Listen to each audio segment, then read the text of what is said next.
Pemirsa, berdasarkan hasil penghitungan suara sementara pemilu legislatif oleh Komisi Pemilihan Umum atau KPU, Partai Golkar saat ini berada di posisi kedua dengan perolehan suara 14,64%. Ya, meningkat naik dibandingkan dengan tahun 2019 yang memperoleh 12,31%. Partai Golkar bisa menggeser Partai Gerindra ke posisi ketiga, padahal Partai Gerindra memiliki ketua umum yang juga menjadi calon presiden, Prabowo Subianto.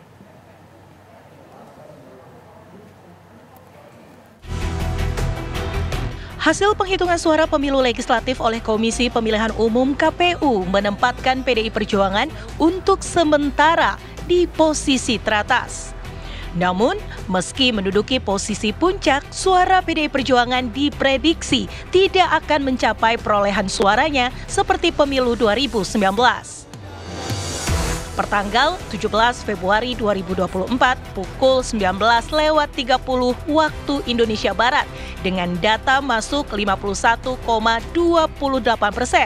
PDI Perjuangan memperoleh 16,43%, turun dibandingkan perolehan suara 2019 yang mencapai 19,33%.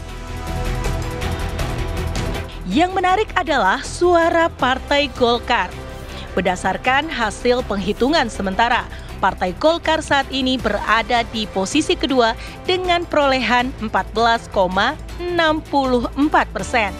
Meningkat naik dibandingkan tahun 2019 yang memperoleh 12,31%. Partai Golkar bisa menggeser Partai Gerindra ke posisi ketiga. Padahal Partai Gerindra memiliki ketua umum yang juga menjadi calon presiden, Prabowo Subianto. Peningkatan juga terjadi pada Partai Kebangkitan Bangsa PKB yang berada di posisi keempat dengan perolehan 10,99%. Sementara di tahun 2019 PKB mendapat 9,69%.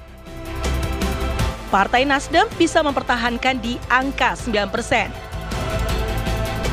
Sementara PKS berdasarkan penghitungan suara per 17 Februari berada di angka 7,49%. Padahal di Pileg 2019 PKS mendapatkan 8,21%.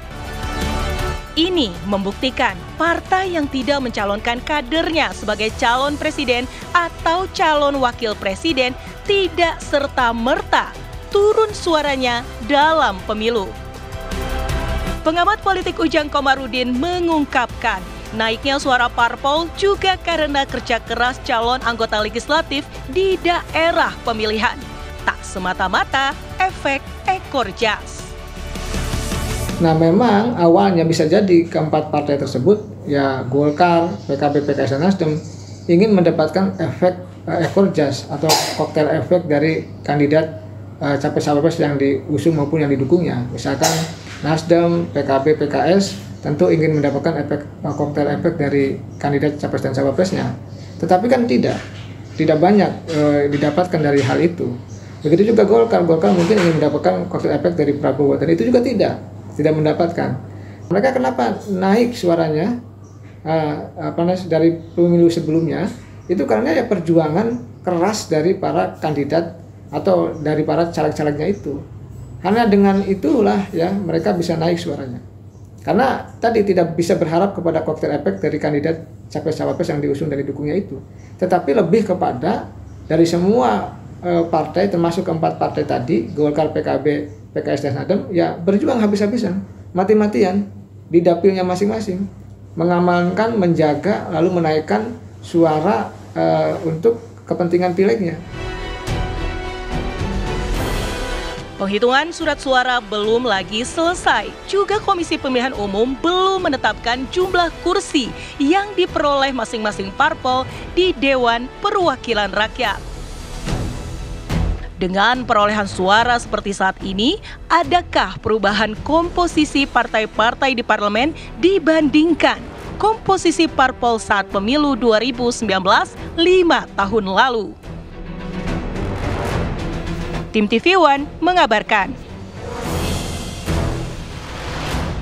Ya pemirsa, lantas faktor apa yang membuat Partai Golkar dan Partai Kebangkitan Bangsa naik signifikan dibandingkan dengan partai politik lainnya? Dan untuk membahasnya, pemirsa sudah bergabung bersama kami sejumlah narasumber, Direktur Eksekutif Indikator Politik Indonesia, Profesor Burhanuddin Muhtadi.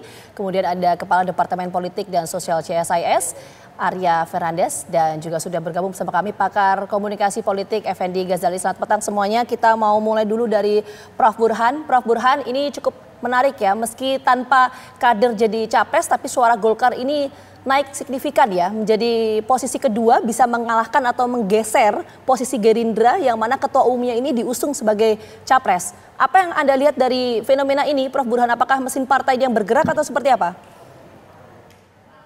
Ya betul, jadi ada analisis yang berbeda untuk menjawab pertanyaan mengapa PKB dan Golkar meningkat pesat. Jadi di catatan kami, Golkar diperkirakan mengalami peningkatan kurang lebih sekitar 3% dibanding perolehan 2019, dan estimasi kursi dengan asumsi P3 tidak lolos PT, itu perolehan Golkar mencapai 92 sampai 110 kursi untuk pemilu 2024. Sementara PKB juga ada peningkatan kurang lebih sekitar 1,5%, ya. Tetapi peningkatannya tidak setajam Golkar tentu saja. Yang kedua, estimasi kursinya juga meningkat untuk PKB ya. Data kami misalnya memprediksi PKB mendapatkan kisaran 64 sampai 78. Sementara di periode sebelumnya 2019-2024 kursi PKB hanya 58. Nah, pertanyaannya mengapa? Tadi saya menyebut kita mungkin perlu memperlakukan berbeda. Mengapa PKB naik dan saat yang sama mengapa Golkar naik. Untuk PKB punya keuntungan karena punya cawapres yaitu Muhaimin Iskandar. Meskipun kenaikan PKB itu harus dialami di tengah kekalahan capres cawapres yang mereka usung. Tadi saya lihat press conference-nya kan sepertinya ada nuansa gloomy ya. Meskipun ada kenaikan suara PKB tetapi suara Amin itu tidak sesuai dengan target yang mereka capai. Bahkan di kandang PKB itu suara Amin jauh sekali di bawah ekspektasi ya. Di Jawa Timur cuma 17%. Dan ini ironisnya, basis PKB yang memilih Amin itu hanya 39%. Lebih dari separuh, sekitar 51% pemilih PKB 2024, tanggal 14 Februari kemarin, itu justru bocor ke paslon 02.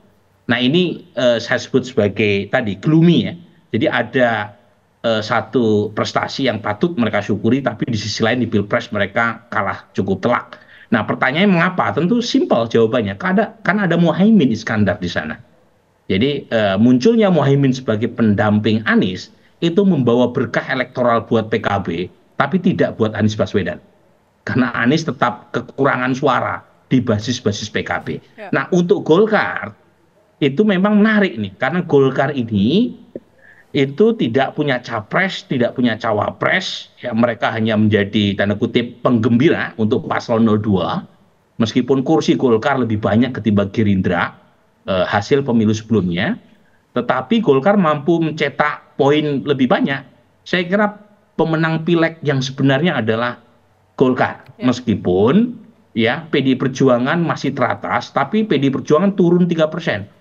Dan Gerindra meskipun mengalami kenaikan kurang lebih 1% dan ketua umumnya menjadi presiden dengan menang telak, tetapi kebalikan dengan PKB, Gerindra juga gloomy karena partainya tidak mendapatkan kotel efek yang maksimal dari kemenangan telak seorang Prabowo Subianto. Nah, jawaban pendeknya nanti kita bisa elaborasi mengapa Golkar demikian. Dugaan saya karena memang mesin partai Golkar, dan saat yang sama kita tahu Golkar punya caleg yang memahami kapasitas lapangan, punya jam terbang lapangan yang jauh lebih unggul, yang membedakan mengapa Golkar mampu menaikkan suara secara signifikan di 2024 ini. Oke, kalau dari Mas Arya sendiri, Mas, apakah sama datanya bahwa Golkar ini meningkat? Kalau dari Prof. Burhan tadi meningkat 3%, PKB 1,5%, PDI sebenarnya turun walaupun teratas, tapi sebenarnya suaranya turun 3% begitu ya. Kalau dari data CSIS sendiri, seperti apa Mas yang terbaru?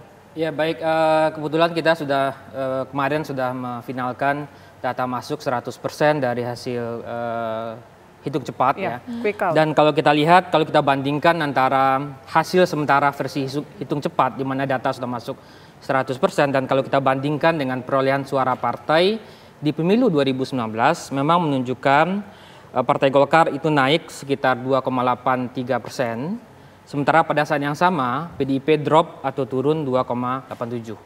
Pertanyaannya adalah kenapa Golkar bisa naik ya? Saya kira ada 3 atau 4 penjelasan.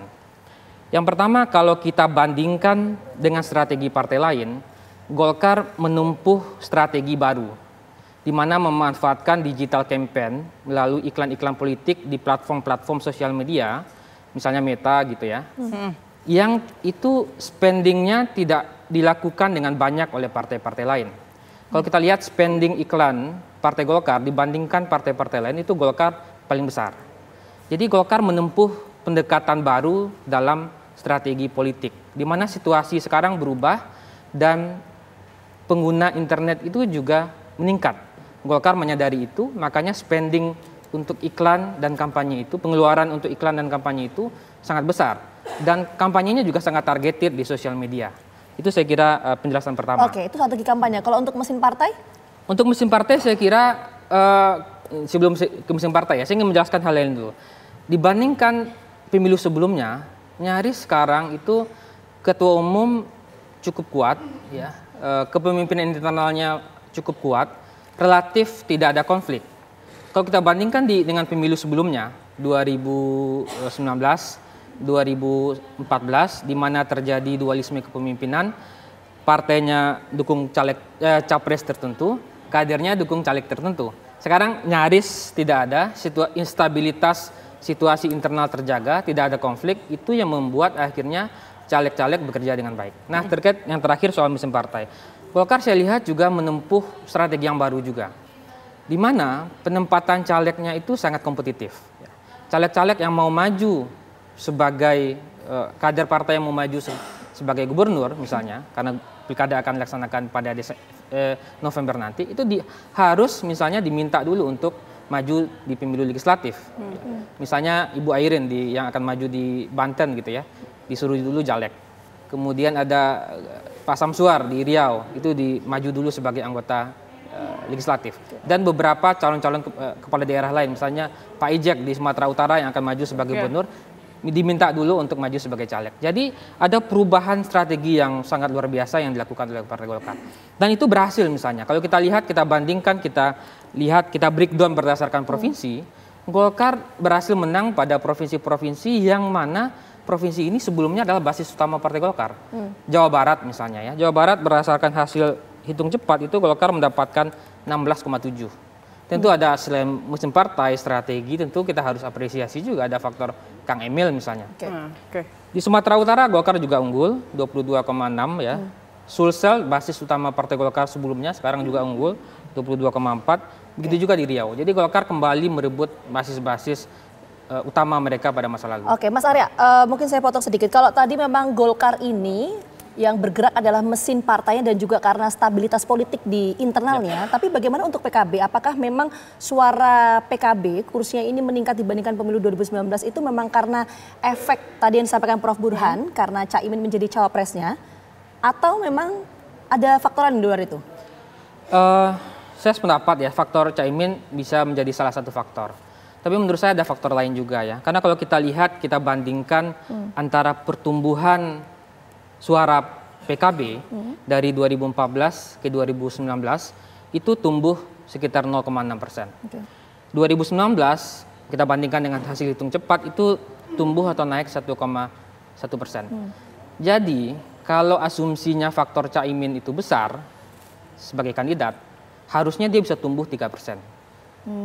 Artinya faktor Caimin itu hanya faktor antara saja. Faktor utamanya tetap adalah konsolidasi internal yang terjadi. Misalnya kalau kita lihat di beberapa basis PKB itu berhasil dijaga. Jawa Timur misalnya ya, Jawa Timur PKB tampil sebagai pemenang dengan suara hampir 20%. Begitu juga di Jabar dan Jateng PKB dapat di atas 10%. Dan harus kita lihat juga di Lampung juga naik karena di sana ada wakil gubernur yang juga kader PKB. Jadi menurut saya faktor Caimin itu faktor antara yang membuat partai terkonsolidasi karena ada figur Caimin. Oke. Bang Ege, artinya ini strategi PKB dan Golkar kita bisa bilang cukup mumpuni ya pada pemilihan legislatif tahun ini. Tapi nanti ya Bang Ege jawabnya usai jeda berikut, kami masih akan kembali untuk Anda.